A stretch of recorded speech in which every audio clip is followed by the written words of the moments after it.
Mesdames, Messieurs, bonsoir. Merci d'être avec nous ce soir pour la toute dernière de nos conférences consacrées à Nicolas Fouquet, le surintendant des finances et les arts.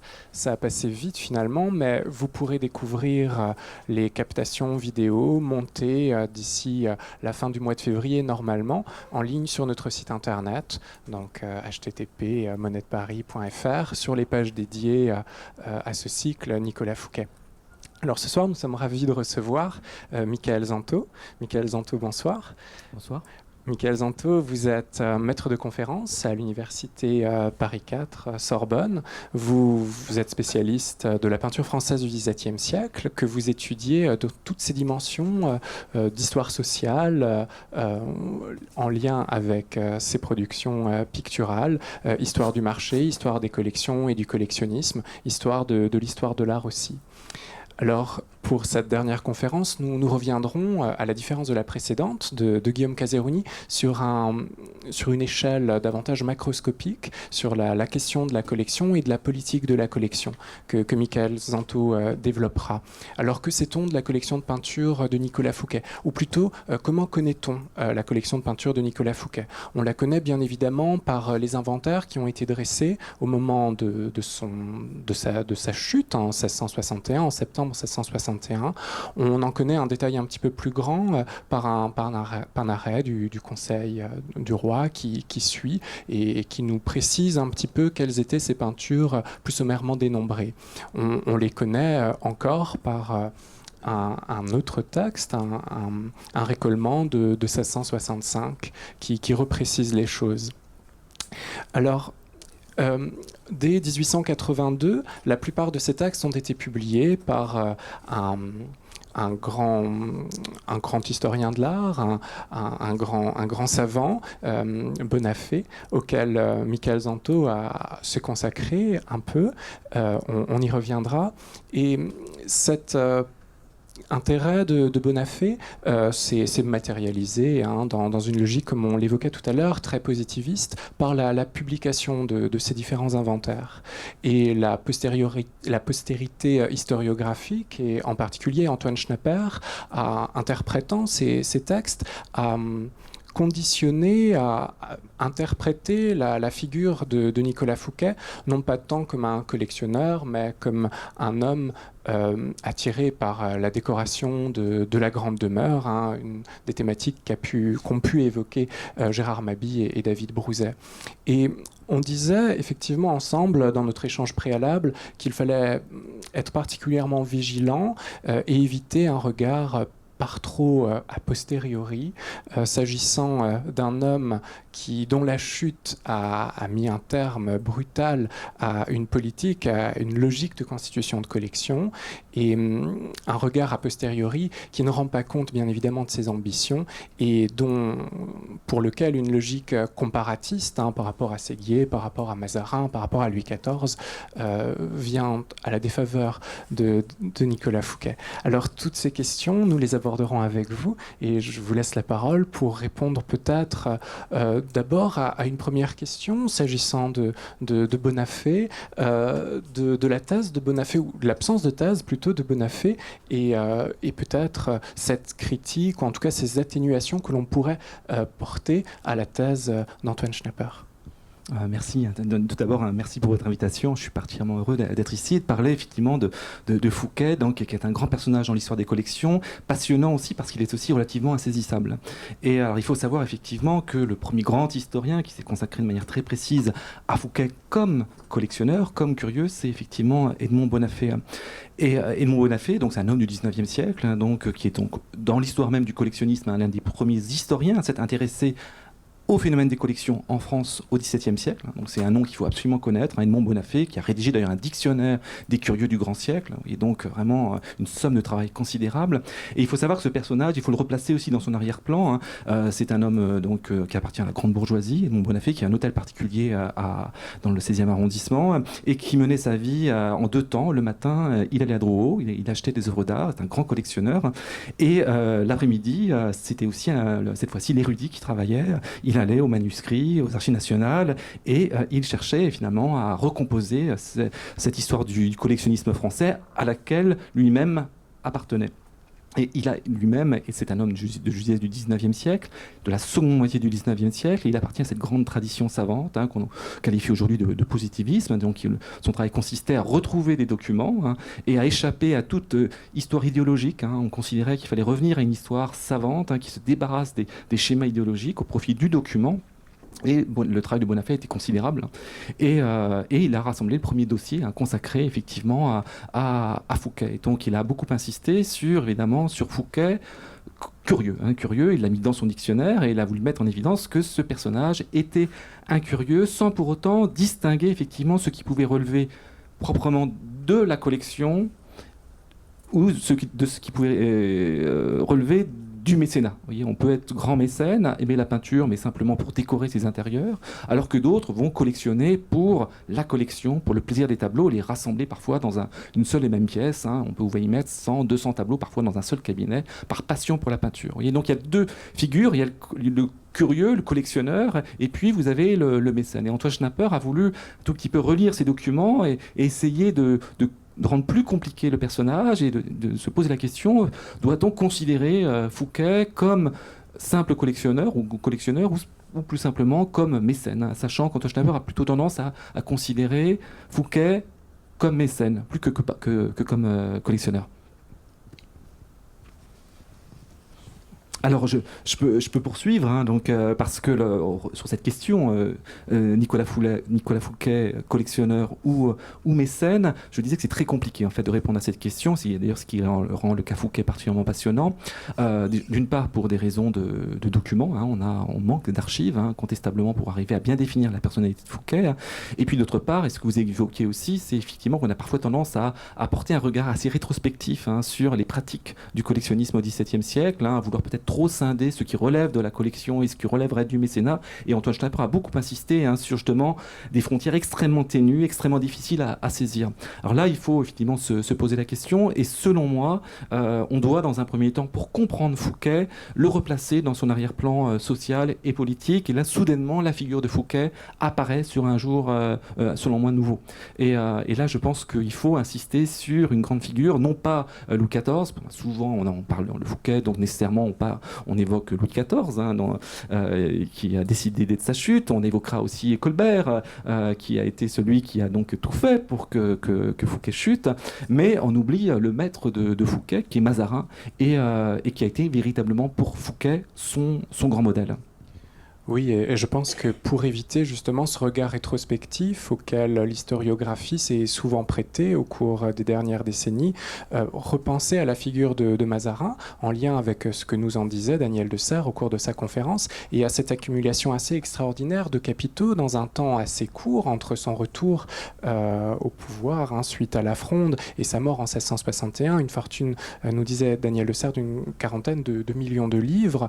Quand on pense à la machine culturelle, artistique, de productrice de collections avec le Mincy que Nicolas Fouquet met en place avant sa chute, on peut imaginer que du fait de ses ambitions politiques, succéder à Mazarin, Nicolas Fouquet se positionnait dans une logique d'accumulation de collections très grandes et à ce moment-là, voir quelle était la dimension intellectuelle, la dimension politique que Mazarin accordait à ses propres collections, déterminer ça nous est particulièrement éclairant pour Nicolas Fouquet et donc nous vous laissons la parole. Donc je pense qu'il est effectivement essentiel d'évoquer la figure de Mazarin, j'insiste, auquel cas on mécomprend Fouquet.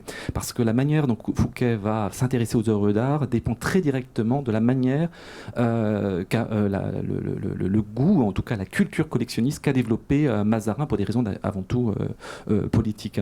Alors, évoquons Mazarin. J'aurais voulu présenter cette figure, Mazarin, maître modèle. Alors il faut savoir, et sans autant l'oublier, que Mazarin a été sans doute l'un des plus grands collectionneurs du XVIIe siècle. Cette collection absolument fabuleuse. Il collectionnait les médailles, les antiques, les porcelaines, les cristaux, les tapisseries et également les tableaux, les plus beaux tableaux qui soient de l'histoire de la peinture. Mazarin, donc grand collectionneur, mais Mazarin aussi est sans doute l'un des premiers ministres à s'intéresser à la collection. Alors tout de suite, vous me diriez, mais alors Richelieu, son devancier, collectionnait également. Mais il faut savoir que la collection de Richelieu, donc de son prédécesseur, a été constituée par une grande part par Mazarin lui-même. C'était son conservateur. C'est lui qui a orienté les collections de Richelieu. Et dès lors qu'il a pris le pouvoir, au lendemain de la mort de Richelieu, donc en 1642, aussitôt Mazarin va mener une politique culturelle de premier ordre et mettre en place une collection dans une forme tout à fait inédite en France. Et il va en quelque sorte imposer les formes ou les normes du goût en France, et des normes qui vont être suivies généralement par l'ensemble des ministres qui travaillent sous sa direction. Alors, je pense qu'il faut évoquer les deux traits qui marquaient la collection de Mazarin et qu'on va retrouver en quelque sorte chez Particelli, chez Fouquet, pardon. D'une part, c'est une collection italianisante. Alors, je vous présente la fameuse, vous voyez, cette fameuse gravure de Nanteuil qui est extrêmement célèbre. Alors, elle est extrêmement célèbre parce qu'elle est extrêmement rare. Il y a un ministre, un chef d'État qui se représente devant une collection, c'est un unicum. Vous voyez, on n'a pas d'autre exemple. C'est dire à quel point Mazarin estimait qu'effectivement la collection était aussi le miroir de son pouvoir. Donc il se représente devant sa grande galerie, la galerie Mazarine, qui est toujours aujourd'hui conservée, avec, vous voyez, à l'arrière-plan, une scansion, vous voyez, de bustes antiques posés sur des pédestaux. Et puis, sur les parois, vous voyez une succession de tableaux. Et à l'extrémité, il y a un autre tableau aussi. Donc il y a vraiment ce jeu entre tableaux anciens et sculptures antiques. Alors je disais que cette collection, elle a un double trait. D'une part, Mazarin va collectionner la peinture ancienne italienne. Il s'intéresse à l'art italien, sachant qu'au même moment, dans les cabinets français, vous aviez avant tout des tableaux flamands. Et contre l'idée reçue, les Français aimaient beaucoup la peinture flamande, et Mazarin va considérer que le grand goût, les grands maîtres sont italiens, bien entendu. Il va mettre en place une collection d'une envergure tout à fait unique.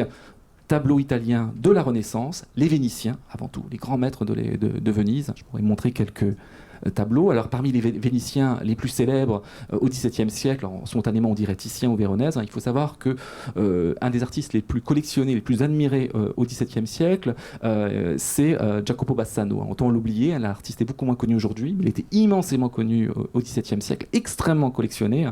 Vous ne pouviez pas prétendre être un collectionneur au XVIIe siècle si vous n'aviez pas dans votre collection un Bassano. Vraiment, c'était le b.a.-ba de la collection, vous deviez avoir un Bassano, et Mazarin avait un ensemble de Bassano de premier ordre, un tableau vénitien, donc du XVIe siècle. Il avait également, bien entendu, des Titiens de premier ordre. Donc là, évidemment, la Vénus du Pardo au Louvre, donc, qui était dans les collections de Mazarin. Je vous présente un autre Titien, donc aussi extrêmement célèbre, la Lucrèce. Grande dominante, vous voyez, de tableaux vénitiens, mais également des perles rares. Et Raphaël, vous voyez, un grand collectionneur, devait avoir un groupe de Vénitiens, mais devait avoir aussi quelques raretés absolues. Le Balthazar Castiglione de Raphaël était dans la collection de Mazarin. Corrège, vous voyez là le tableau absolument sublime du Corrège, vous voyez, autre artiste italien de la Renaissance.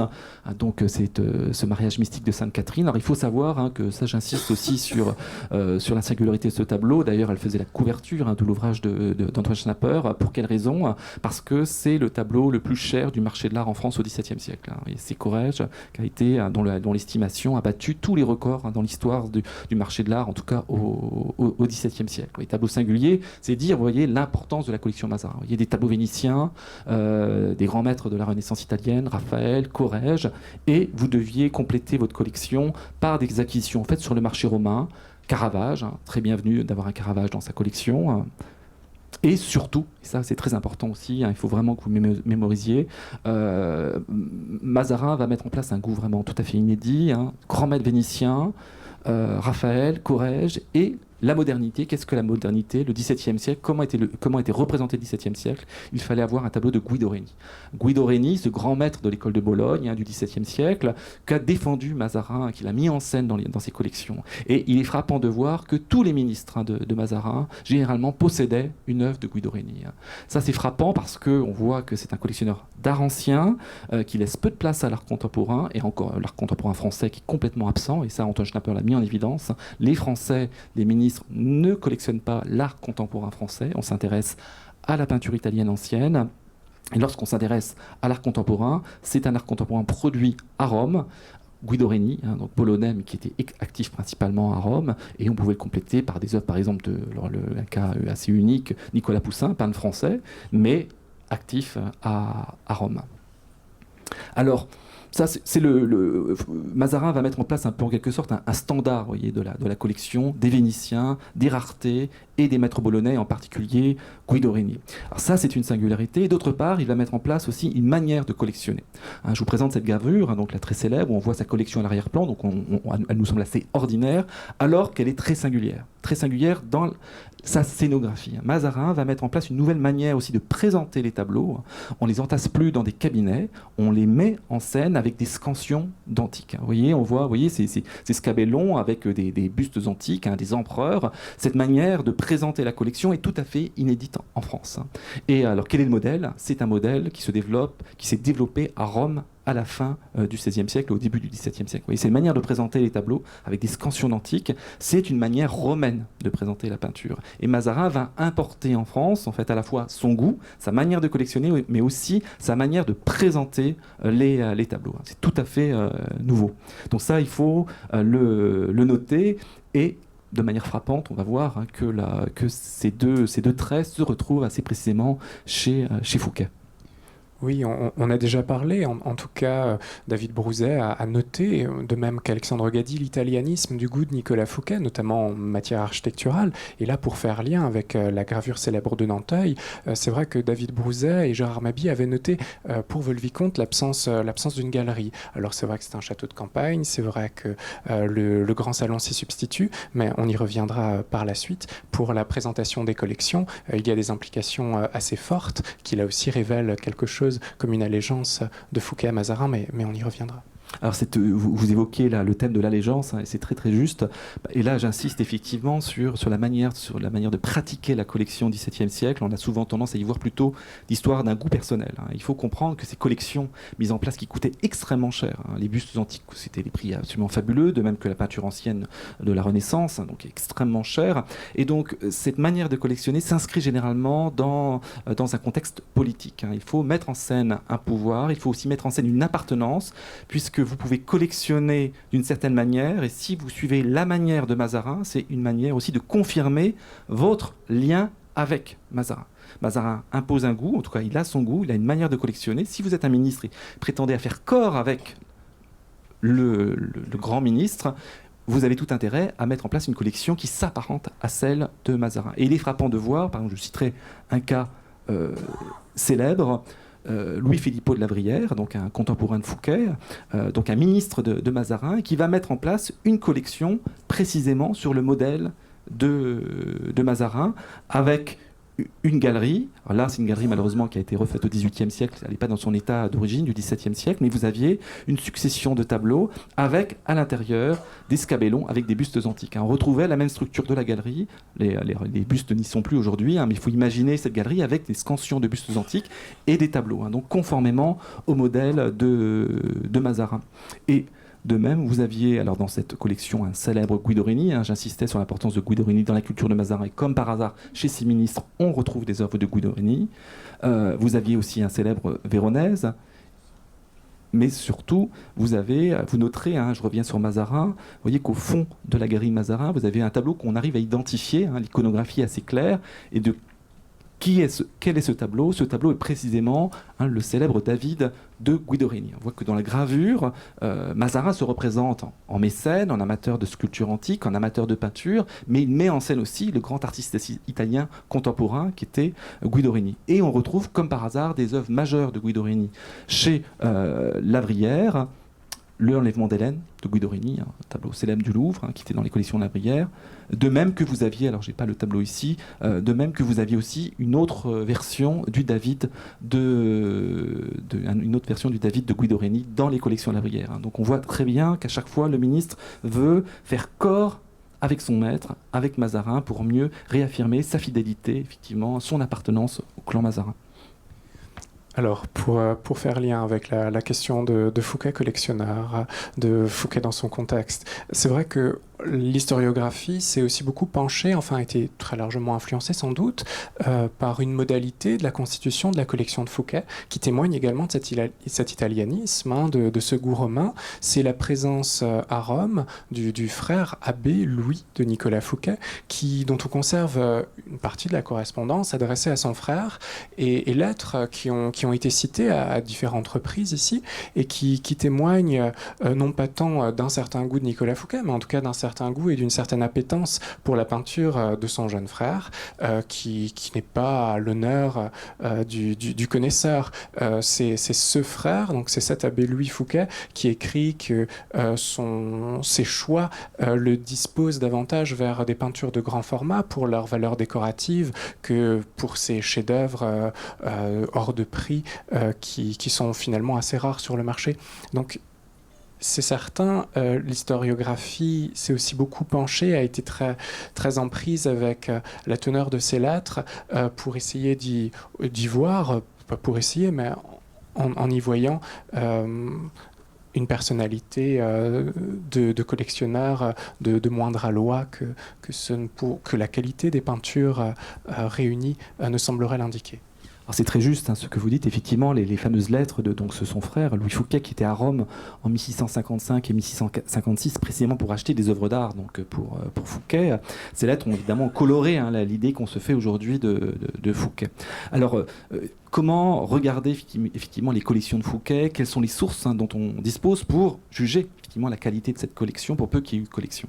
Alors je disais que malheureusement on manque de documents. Hein. On n'a pas d'inventaire de ces biens à Paris, de même qu'on n'a pas d'inventaire pour Saint-Mandé, et on a simplement quelques documents, d'ailleurs pas non plus toujours très précis parce que c'est un chantier. On a des documents en revanche pour Vaux-le-Vicomte, et là à nouveau effectivement on pourrait être un peu déçu puisque pour les tableaux cités à Vaux, c'est simplement 4 tableaux et un petit groupe de tableaux qui se retrouvaient dans les appartements de Lebrun. Charles Lebrun était en train effectivement de participer au décor hein, du château. Il avait ses appartements dans le château et en revanche, effectivement, un certain nombre de tableaux, près d'une vingtaine, étaient rassemblés dans les appartements de Lebrun à Vaux-le-Vicomte. Là, en revanche, soudainement, on a un petit groupe de très grande qualité, j'y reviendrai, mais qui finalement est relativement peu pour quelqu'un qui voudrait être collectionneur. Alors, vous voyez, déjà, on manque de documents. Et puis, on a ces fameuses lettres, hein, ces lettres donc souvent citées, qui ont un peu donc déterminé l'idée qu'on se faisait de Fouquet. Donc aujourd'hui, alors je citerai simplement effectivement l'un des passages peut-être les plus célèbres et les plus amusants. Hein. On voit Fouquet qui est déjà le frère donc de Fouquet donc à Rome, je disais en 1655-1656, qui est chargé d'acheter des œuvres d'art pour son frère et qui est choqué par le prix des œuvres d'art en Italie. Il dit mais c'est absolument scandaleux, les prix qui sont pratiqués à Rome, les tableaux sont absolument hors de prix, de même que les antiques. Donc il vaut mieux acheter les antiques, c'est évidemment beaucoup plus voyant qu'un tableau. Hein, ça décore plus, donc il incite plutôt son frère à acquérir non pas des tableaux mais plutôt des antiques, et puis si possible des antiques de mauvaise qualité, puisque de toute façon certains sont destinés à orner le parc, donc pourquoi y mettre des antiques de premier ordre dans un parc? Donc il est frappé par les prix, et alors évidemment on pourrait suspecter en quelque sorte hein, la naïveté ou la méconnaissance de l'art de son frère. Là il faut peut-être placer à nouveau aussi ces lettres dans leur contexte. Il faut savoir que de manière générale, on assiste durant les années 1650, au moment même où le frère de Fouquet est à Rome, à une très forte augmentation des prix sur le marché de l'art. Les prix des œuvres d'art, hein, de la peinture et de l'antique ne cessent d'augmenter, et tout particulièrement durant les années 1650. Donc c'est aussi assez naturel aussi d'être choqué par la pratique des prix. C'est comme si nous-mêmes aujourd'hui, on achetait un tableau 1000 euros et 5 ans plus tard, ce n'est plus 1000 euros, c'est 10 000 euros. Vous voyez, donc on assiste à des doublements, des triplements de prix durant les années 1650 hein, qui vont s'amplifier sous le règne personnel de Louis XIV. Donc finalement sa réaction est assez légitime hein, de vendre ces prix complètement excessifs, mais néanmoins on sent chez lui quand même une forme de naïveté, il ne faut pas l'excuser de tout, hein. Et je citerai cette fameuse phrase hein, donc, qui est souvent rapportée. Alors, c'est une lettre du 2 août 1655, hein, donc il vient d'arriver à Rome. Et il dit à son frère qu'il serait mieux donc d'acheter non pas des tableaux mais des sculptures antiques. Et je cite Louis Fouquet qui part incontestablement davantage de grands appartements que de misérables tableaux dont peu de gens sont capables de goûter les beautés. Vous voyez, donc il incite vraiment son frère à acquérir des sculptures antiques et non pas des misérables tableaux, vous voyez, dont les beautés finalement sont accessibles seulement à quelques-uns. Ce qui est d'ailleurs pas complètement faux puisque la culture de la collection en France, encore au milieu du XVIIe siècle, était relativement peu développée. Mais on notera le terme de parer. Vous voyez, il ne parle pas de collection, il dit de décor. On achète des sculptures pour parer, de même qu'on achète des tableaux pour parer. Et ces phrases, vous voyez, ont énormément nui à Fouquet, puisqu'on y voit simplement un frère envoyé sur le marché romain pour acheter assez rapidement des œuvres de seconde aloi, de mauvaise qualité, pour orner assez facilement et fastueusement les intérieurs de Saint-Mandé et de Vaux-le-Vicomte. Oui, peut-être pourrait-on également citer cette lettre du 28 juin 1655, en tout cas deux phrases de cette lettre, à propos de tableaux. Quand vous en demandez de fort bons, monsieur, je ne crois pas que vous vouliez de ces originaux des premiers peintres du monde, dont la cherté et la rareté est étonnante. Et puis dans une lettre du 23 août, comme j'ai prévu que ce serait un de vos souhaits, je ne cherche que de grands tableaux propres à grands appartements. Donc voilà, c'est des phrases très, très intéressantes et finalement c'est des phrases qui n'appartiennent qu'à son frère et non pas à Fouquet lui-même. Donc on a tendance à appliquer ces phrases fortes au commanditaire alors que tout indiquerait que, et en tout cas les quelques tableaux aujourd'hui conservés avec certitude, tout indique que Fouquet voulait des œuvres de premier ordre pour ses intérieurs. Et les tableaux de Fouquet, ça je tiens à le dire, sont d'une qualité et d'une tout à fait exceptionnelle. Sur le panorama du marché de l'art, il est frappant et même surprenant qu'il ait eu la capacité de saisir des tableaux d'une telle beauté. Je disais que, et là Fouquet le frère le dit, les peintures sont terriblement chères sur le marché de l'art et il faut savoir que désormais, durant les années 1650, en raison d'une compétition internationale, toute l'Europe, tous les grands seigneurs, les princes, les rois veulent de la peinture italienne, tout particulièrement des tableaux vénitiens, etc. Il y a très très peu de choses sur le marché de l'art. Donc c'est extrêmement difficile de trouver des tableaux de très grande qualité sur le marché de l'art, tout comme aujourd'hui. Si on voulait un Raphaël, c'est bien de le vouloir, mais faut-il encore pouvoir avoir l'opportunité de saisir un tableau qui puisse se trouver sur le marché de l'art. Et malgré ces difficultés, malgré le prix extrême de la peinture ancienne, malgré l'extrême rareté de cette peinture, néanmoins, on va le voir, on a trace, grâce à un document, à une petite liste de tableaux qui montre que Fouquet était parvenu à saisir des tableaux qui font aujourd'hui l'orgueil du musée du Louvre. Oui, je crois qu'on pourrait peut-être... C'est une chose qui se retrouve pour différentes peintures de façon assez récurrente. C'est vrai qu'il y a à la fois la qualité des mains des auteurs et il y a aussi l'originalité des sujets. Si on fait le lien avec la précédente conférence de Guillaume Caserouni sur le Véronèse de sujets profanes, le Persée Andromède, grande rareté dans les collections françaises aussi, on a là encore quelque chose qui éclaire un petit peu... une volonté politique, en tout cas, d'affirmation de soi à travers des peintures prestigieuses, rares, tant par leurs mains, leur signature, que par leur sujet. Alors, effectivement, je voudrais évoquer le petit ensemble de tableaux sûrs qui appartenaient à Fouquet. Je disais qu'on manque de documents, malheureusement. On n'a pas de description de Paris, pas de description de Saint-Mandé. On a simplement une description d'un château qui est en construction, donc il ne faut pas s'attendre non plus à le voir rempli d'œuvres d'art alors qu'il est en train d'être mis en place. Donc évidemment, c'est un chantier. Mais curieusement, on a dans ce château soudainement un petit groupe de tableaux, une quinzaine de tableaux, voire presque 20, d'une qualité, je disais, exceptionnelle, dont une série cité dans le document de 9 tableaux de Bassano. Vous voyez, souvenez-vous, je vous avais dit que Bassano, un artiste, Jacopo Bassano, donc un grand artiste de la Renaissance italienne, un vénitien, donc un des grands maîtres de l'école vénitienne, un artiste aujourd'hui moins connu, mais extrêmement célèbre au XVIIe siècle, un très grand artiste, un grand collectionneur, se devait d'avoir des Bassano. Il se trouve que, comme par hasard, Fouquet est parvenu à rassembler un groupe de 9 Bassano.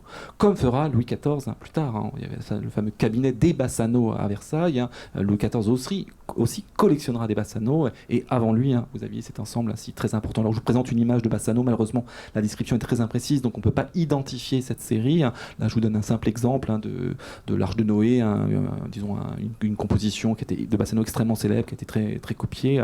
Et donc on peut imaginer que ces 9 tableaux étaient à peu près de cette qualité. De même, cité dans le document donc en 1661, au moment de l'arrestation de Fouquet, donc on sait qu'à Vaud, vous aviez ce magnifique Sustris, hein, un tableau extrêmement audacieux, hein, c'est de Vénus, hein, très, très scandaleuse. Alors je dis scandaleuse parce que nous sommes en 1661. Et il faut savoir que cette iconographie lascive, hein, vous avez un nu féminin, ça ne nous semble pas très choquant, mais c'était extrêmement choquant au XVIIe siècle. Hein. De nombreux tableaux de cette qualité ont été détruits au XVIIe siècle pour des raisons morales. Hein.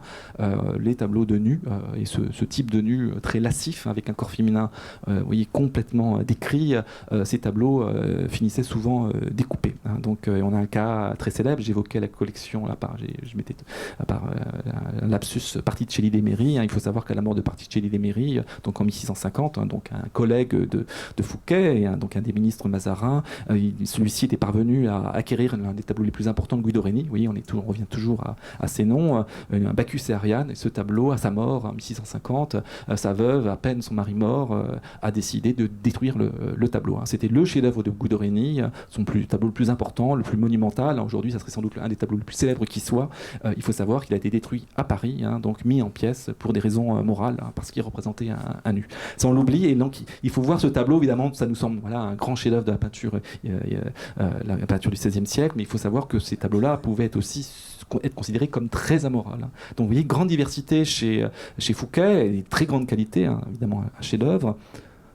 Bien sûr, on évoquait Véronèse, hein, c'est la célèbre Bézabé de Lyon. Hein, donc j'insiste, hein, sur le fait que ces tableaux sont extrêmement rares et extrêmement chers. Hein. Véronèse compte parmi des artistes les plus chers du marché de l'art. Donc à nouveau, Fouquet parvient à saisir un tableau de premier ordre, donc, qui est également cité donc, dans le document de 1661. Il est très surprenant. Donc on voit toujours, hein, vous voyez, cette coloration vénitienne. Hein, le Sustris, hein, qu'on peut placer aussi dans l'école vénitienne. Vous avez le Bassano, vous avez le Véronèse, donc on voit à nouveau un goût assez vénitien et qui correspond précisément au goût, hein, de Mazarin.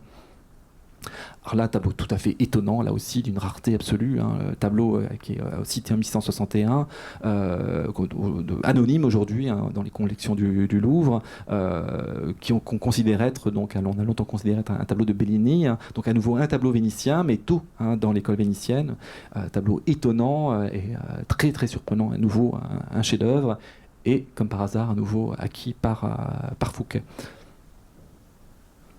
Vous voyez, à chaque fois, je vous présente des tableaux absolument sublimes, hein, donc, qui sont des icônes, hein, le nain du Cardinal de Granvelle, hein, de Moreau, à nouveau, hein, dans les collections de Fouquet, citées donc, en 1661, et de manière plus surprenante et beaucoup plus rare, hein, là c'est un Bruegel, mais pas n'importe quel Bruegel, vous voyez, là, une bataille, c'est la bataille donc aujourd'hui conservée au Louvre, et à nouveau, parmi les Bruegel, l'un des plus importants, l'un des plus célèbres, l'un des plus beaux. À chaque fois, il parvient à attraper un tableau de premier ordre, hein, d'une rareté absolue. Donc, il est frappant, hein, de voir que ce mécène, donc, ou collectionneur, manifestement accepte de dépenser sans compter, hein, pour acquérir des tableaux de cet ordre-là. Ça suppose avoir des moyens financiers illimités et une véritable politique d'acquisition, tant ces peintures sont extrêmement, et j'insiste, extrêmement difficiles à saisir sur le marché de l'art.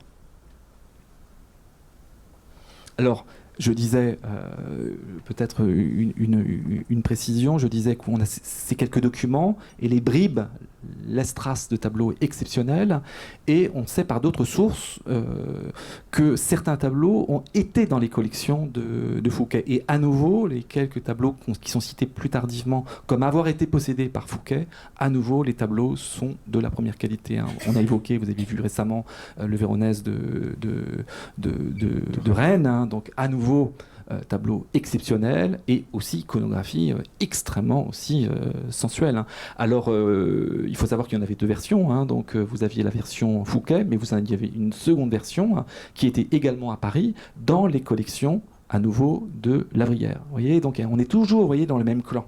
Les tableaux, on retrouve des répliques, etc., dans le même clan, donc dans le gouvernement de Mazarin. Et il faut savoir que chez Lavrière, ce tableau avait été isolé, était exposé dans une seule salle, de manière isolée. Et vous comprenez la raison pour laquelle il était exposé de manière isolée, tout simplement parce qu'effectivement l'iconographie était licencieuse, et donc à ce titre-là, le tableau avait été en quelque sorte relégué dans une pièce à part, hein, pour que tout le monde ne puisse pas voir ce tableau, mais quelques initiés, hein, qui savent apprécier les beautés de la peinture sans pour autant se choquer de la nudité féminine.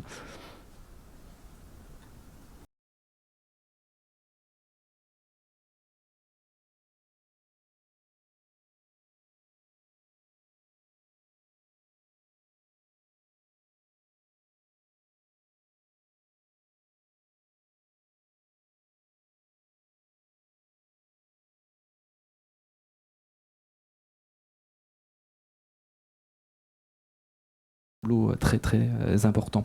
Alors, quid de l'art contemporain? C'est-à-dire, alors, finalement, là, on cite peut-être que la question, là, peut-être je vois que vous alliez peut-être me poser cette question. Hein. Quid de l'art contemporain? Malheureusement, je suis déçu, j'aurais voulu vous présenter un Guido Reni qui prouve effectivement la fidélité que pouvait avoir Fouquet à l'égard de Mazarin. Alors, mon intime conviction, c'est qu'il a sans doute possédé un Guido Reni, mais on n'en a pas la preuve. Mais chose sûre, ce qu'il a possédé, ce sont quelques tableaux de Nicolas Poussin. Il a possédé des œuvres de Poussin comme commanditaire direct. On sait que sa femme, la femme de Fouquet, donc, a commandé très directement des œuvres à Nicolas Poussin, donc une sainte famille, que je peux vous présenter ici. Vous voyez cette famille qui a été présentée récemment dans le cadre de l'exposition à Poussin et Dieu. Et ce tableau, alors je tiens à le préciser, a été radiographié récemment, et on a découvert quelque chose de très surprenant dans cette peinture. Ça a été donc c'est une découverte de l'an dernier. Ce tableau est entièrement recouvert dans sa couche, sa première couche de pigments de bleu, soudainement le terme ne revient plus, de lapis. Voilà. Le tableau est recouvert de lapis. Et donc là, ça ne se voit pas, parce qu'évidemment, c'est sous la couche, et c'est une singularité. On ne sait pas comment se fait-il que, ça c'est une singularité en l'œuvre de Poussin, comment se fait-il que ce tableau était recouvert de lapis, sachant que le lapis est bien entendu le pigment de loin le plus cher, hein, dans la peinture. Là, ça a été une découverte un peu surprenante qu'on ne s'explique pas. Alors est-ce que c'est parce que ce tableau était destiné à Fouquet? Vous voyez que là, à nouveau, le tableau a une dimension un peu étonnante, surprenante, puisque, sans qu'on le sache, hein, il est recouvert, hein, d'un tapis de lapis, donc sous la couche, sur la couche que l'on peut voir. Et vous réhabilitiez très intelligemment précédemment le rôle de Louis Fouquet à Rome à travers ce regard contextualisant sur l'état du marché, la cherté, la rareté des œuvres d'art exceptionnelles. Il y a un autre titre qui fait sa gloire, c'est les termes, les dessins des termes obtenus de Nicolas Poussin pour Nicolas Fouquet. C'est autre chose. Alors effectivement, il faut évoquer cet épisode. Hein, je disais que finalement, ces grands collectionneurs, hein, s'inscrivent dans des tendances qui dominent un peu le marché, ce qu'on doit avoir.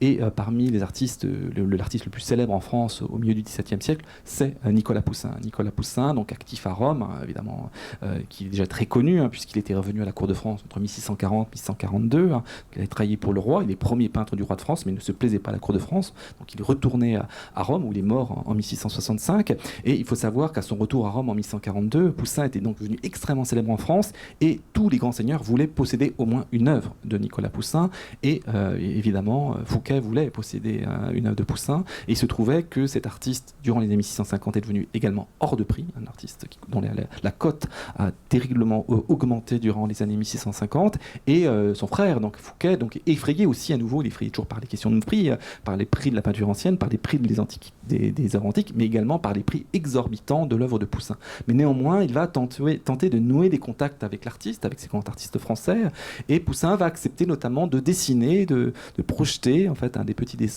projets de termes à l'antique, hein, donc sur le dessin de Nicolas Poussin.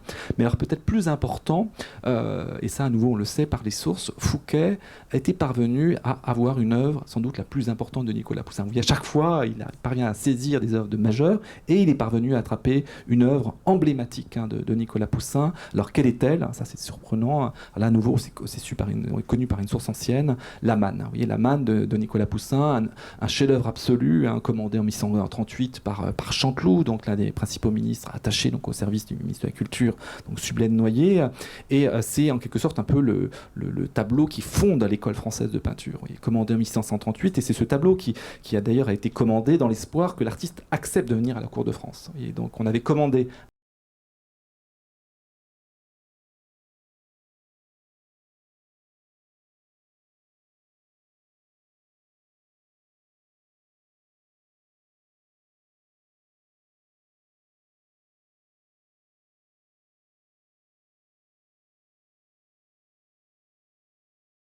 est passé dans un deuxième temps dans les collections de Fouquet.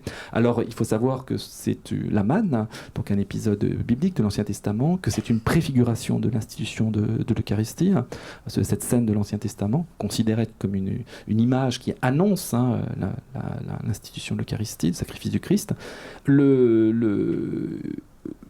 On peut aussi faire résonner les milieux religieux auxquels appartenait Fouquet, puisqu'on sait que Fouquet aussi a été, en tout cas, on suppose que Fouquet a été très lié à la Compagnie du Saint-Sacrement, donc une compagnie extrêmement puissante, donc une compagnie religieuse qui avait vraiment introduit tous les milieux sociaux, et notamment les milieux de la cour, et on suspecte Fouquet d'avoir été l'un des financiers de la Compagnie du Saint-Sacrement. Donc ce tableau aussi pourrait avoir une résonance aussi religieuse. Donc, essentiel, vous voyez, d'avoir des œuvres de Nicolas Poussin, mais certains tableaux peuvent avoir une résonance plus religieuse. Ce qui n'empêchait pas d'être associé, vous voyez, à des tableaux dont l'iconographie était particulièrement audacieuse pour le XVIIe siècle.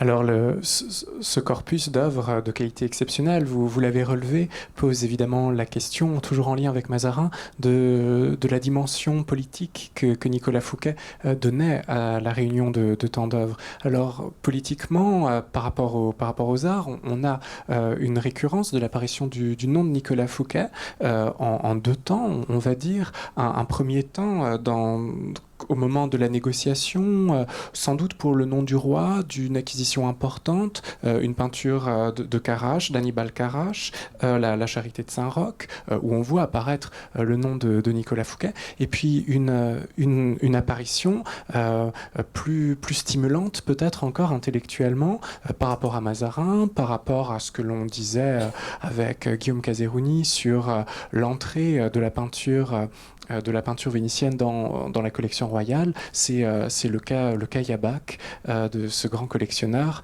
à l'origine, par la deuxième vente Jabach du cabinet d'art graphique du musée du Louvre, 5000 dessins de Jabach, mais tout ça se passe en deux temps. Et là, on est lors de la première vente Jabach en 1661-1662, avant la chute de Fouquet, et on voit apparaître le nom de Fouquet. Alors, que se passe-t-il à ce moment-là ? Alors à nouveau, on est toujours dans des contextes politiques. Je disais qu'il était très difficile finalement d'arriver à saisir cette collection dans la mesure où elle est un peu en gestation, qu'elle est brutalement arrêtée par son arrestation. Donc que serait devenu Fouquet 5 ans plus tard, sans doute, non pas seulement un mécène, mais incontestablement sans doute l'un des plus grands collectionneurs du XVIIe siècle, quand on voit la qualité des tableaux qu'il exigeait, l'extrême qualité qu'il exigeait.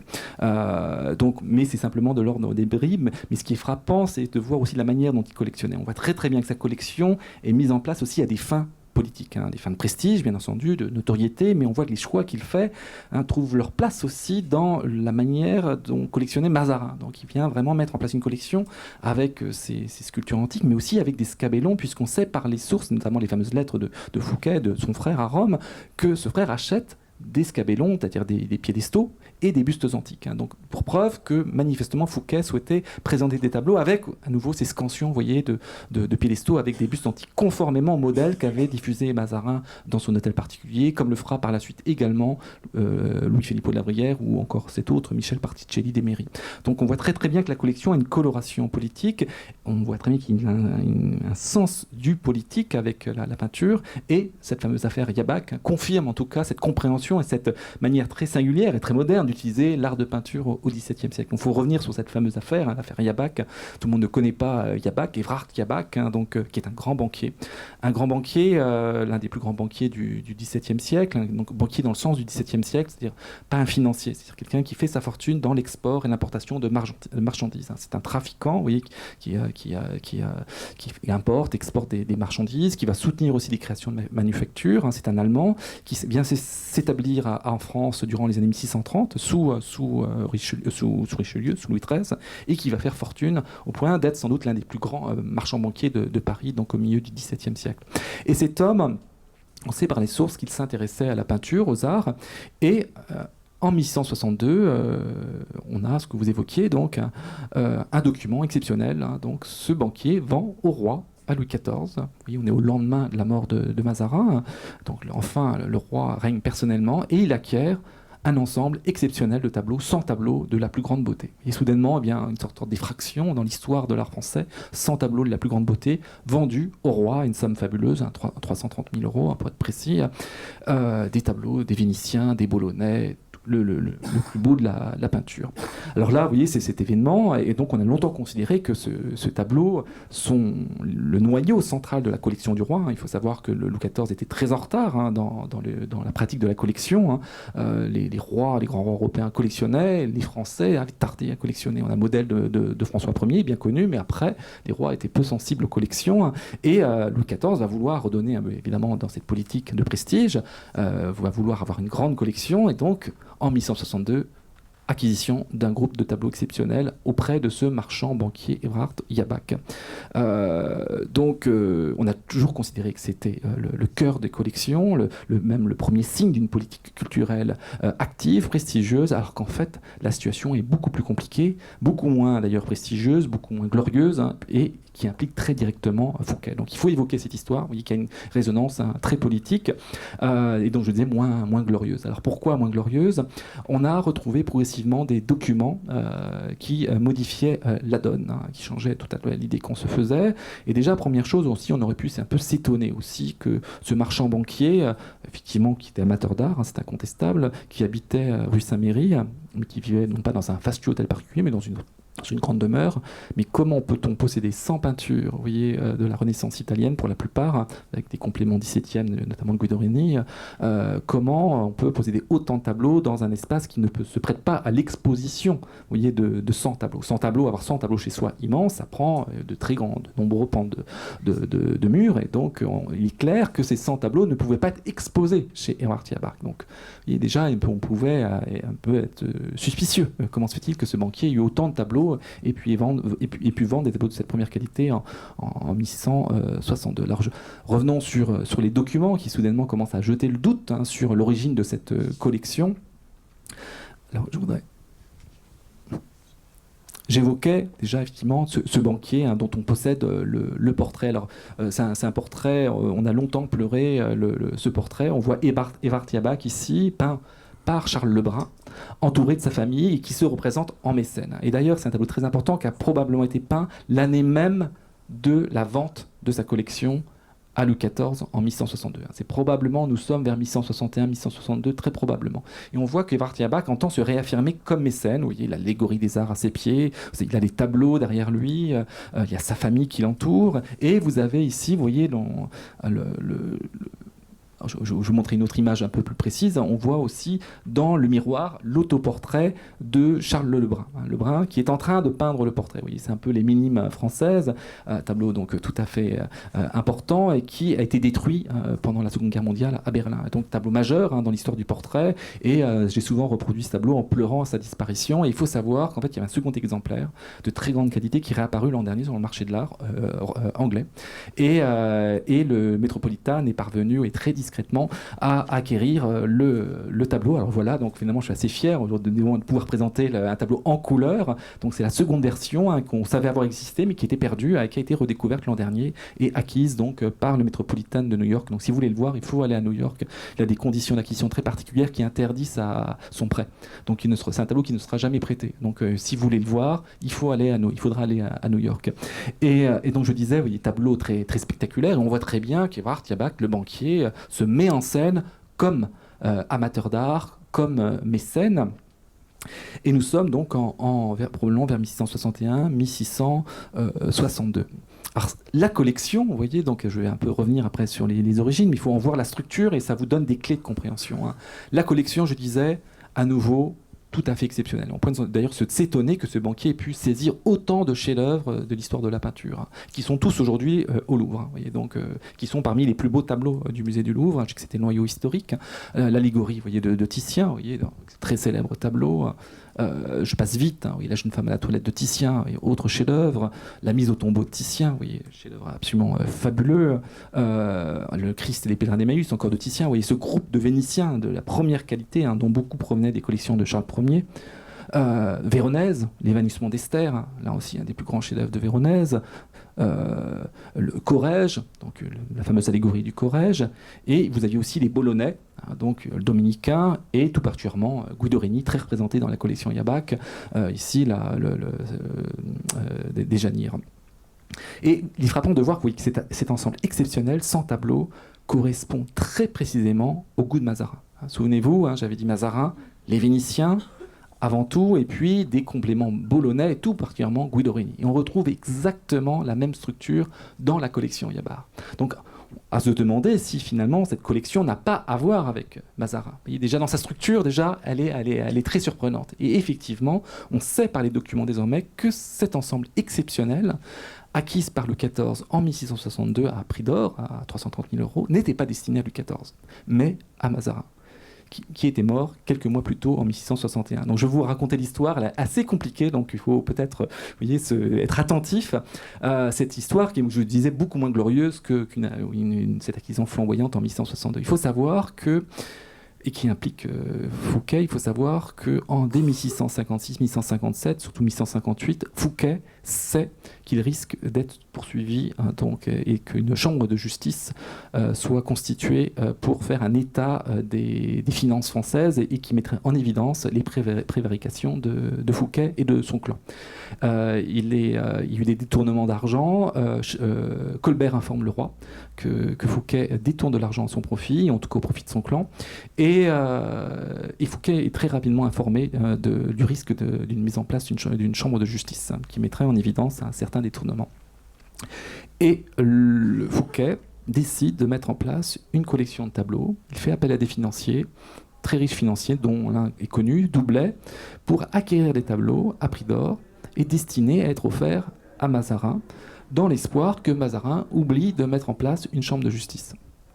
Et donc, des tableaux vont être achetés par ce financier au nom de Fouquet, d'où cet ensemble exceptionnel de 200 tableaux.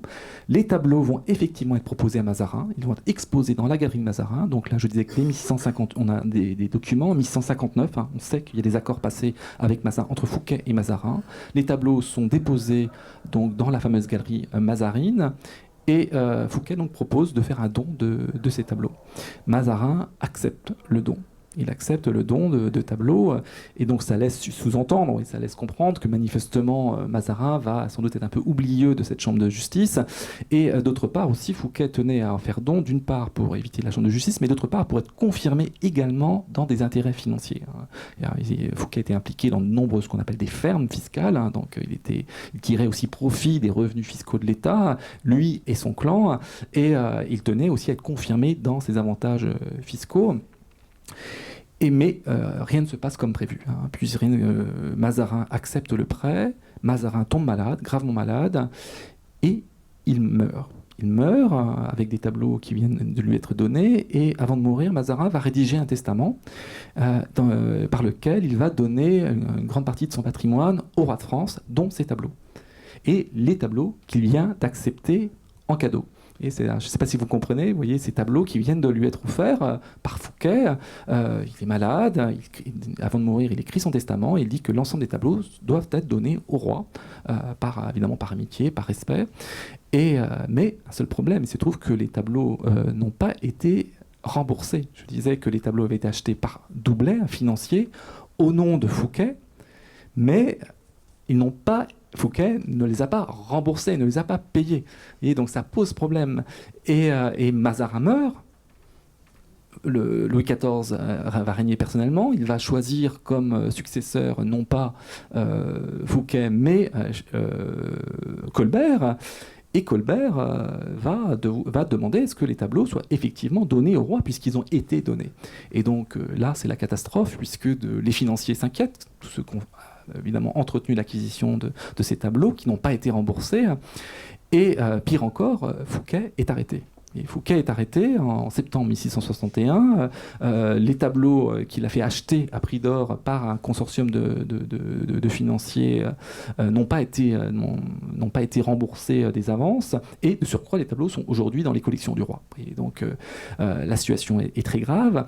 Et les financiers s'inquiètent, ils veulent être remboursés. Et dans un premier temps, Colbert fait mine de ne pas tout du tout être informé de ces pratiques, que la seule chose qu'il considère, c'est que les tableaux étaient chez Mazarin et qu'ils ont été donnés au roi, que par conséquent, il n'y a aucune raison évidemment de rembourser ces financiers. Alors malheureusement, on a trace de ces documents, et moi j'ai personnellement retrouvé une lettre d'ailleurs un peu sinistre de Doublet, donc l'un des principaux financiers de ceux qui ont acheté les tableaux au nom de Fouquet, et qui se propose et qui demande à ce qu'il soit remboursé des frais qu'il a avancés pour l'acquisition des tableaux, tout en promettant d'informer très discrètement et pouvoir informer le roi et son administration de choses qu'elle souhaiterait savoir. C'est-à-dire qu'il se propose de dénoncer en quelque sorte, vous voyez, ça apparaît en filigrane dans la lettre, ses camarades qui ont contribué à ces détournements d'argent. Alors Doublet ne sera effectivement pas inquiété par l'administration et sera effectivement, on insiste, en 1662 à ce fameux paiement des 330 000 €, preuve que Colbert, dans un deuxième temps, a accepté un petit peu, vous voyez, de couvrir, vous voyez, d'un voile pudique cette affaire un peu compliquée et qui donne aussi un ton très particulier, vous voyez, à l'usage qu'on faisait de la peinture au milieu du XVIIe siècle. Vous voyez, cette célèbre collection Yabac, vous voyez, qui faisait l'orgueil du Louvre, à l'origine, c'est un ensemble de tableaux constitués par Fouquet, destinés à être donnés à Mazarin. Alors ce don avait un don très particulier, parce que ça peut être un peu choquant aujourd'hui, mais il faut savoir que cette pratique du don était très courante au XVIIe siècle. On appelait donner le diamant. Vous voyez, les financiers donnaient un diamant, faisaient en fait un cadeau, un don pour, alors évidemment aujourd'hui on lui donnerait un autre nom, on appellerait ça un pot de vin, on appelait donner le diamant, donc une pratique très courante, et Fouquet n'a pas donné un diamant, mais a donné bien plus qu'un diamant, il souhaitait donner à Mazarin donc une collection de tableaux tout à fait exceptionnelle, qui dit à nouveau sur l'immense connaissance et l'intelligence en termes de peinture de Fouquet, et ce qui confirme mon sentiment que Fouquet fut incontestablement non pas seulement un grand mécène, mais sans doute un très grand connaisseur aussi de la peinture. C'est une intuition aussi qui pourrait s'écrire à travers ce que nous disait Patricia Bouchenaud-Deschamps de la constitution du domaine de Vaud, qui a représenté un effort juridique absolument immense. Et si l'on confronte cette activité sans doute harassante, enfin très prenante intellectuellement, humainement, enfin en ennui continu sur des périodes assez longues, ces ennuis, ces embarras qu'a dû connaître Fouquet pour arriver jusqu'à la constitution de ce domaine, c'est une chose à laquelle Mazarin ne s'était pas consacré. Et donc on peut imaginer que le domaine constitué, le château de Plaisance de campagne construit, tout cet appareil productif mis en place, le Mincier, etc., le personnage de Fouquet aurait pu effectivement s'imposer comme un plus grand collectionneur encore que la qualité, la rareté des œuvres connues comme lui ayant appartenu ne semble l'indiquer aujourd'hui. Alors ce que vous dites, c'est juste pour conclure, parce qu'effectivement, l'histoire a retenu de Fouquet, évidemment, le perdant, mais aussi l'homme qui était perdu par son goût de la vanité et du faste. Donc, ce château disproportionné, d'une beauté inouïe, d'un décor, évidemment, et d'un luxe audacieux. Mais il faut savoir, et on l'a jugé à l'aune de cette audace, mais il faut savoir que cette magnificence s'inscrit dans une tradition, évidemment, de la magnificence politique. Et Fouquet, désirant, il avait un projet politique, évidemment, de devenir en quelque sorte le nouveau Mazarin. Il a bien conscience, Mazarin est plus âgé que lui, il aura un successeur, et évidemment, il prétend être l'un des successeurs. Et donc, nécessairement, il se cale sur le modèle de Mazarin. Donc Mazarin qui avait un palais d'une beauté inouïe, une collection absolument la plus belle collection d'Europe, et effectivement un patrimoine financier absolument considérable. Et donc prétendre aussi se faire le successeur de Mazarin, ça suppose avoir au moins le rang de Mazarin, voire plus, et effectivement Fouquet a tout fait pour en quelque sorte s'imposer comme le nouveau Mazarin, mais finalement ambition qui a été l'objet même de sa disgrâce. Eh bien, Michael Zanto, merci beaucoup pour ces révélations qui replacent encore une fois Nicolas Fouquet dans la constitution même de la première collection française, l'héritière de la collection du roi, la collection du musée du Louvre, une chose dont peu ici, ce soir, avaient sans doute pu s'imaginer la réalité, la portée. Donc, merci beaucoup pour cela. Merci également à l'école ITCOM Art Design qui réalise des captations que nous pourrons apprécier assez rapidement. Merci. Et merci à vous pour être venus régulièrement. Nous en voyons beaucoup qui sont venus de conférence en conférence. Et merci beaucoup de nous avoir accompagnés pour ce premier cycle.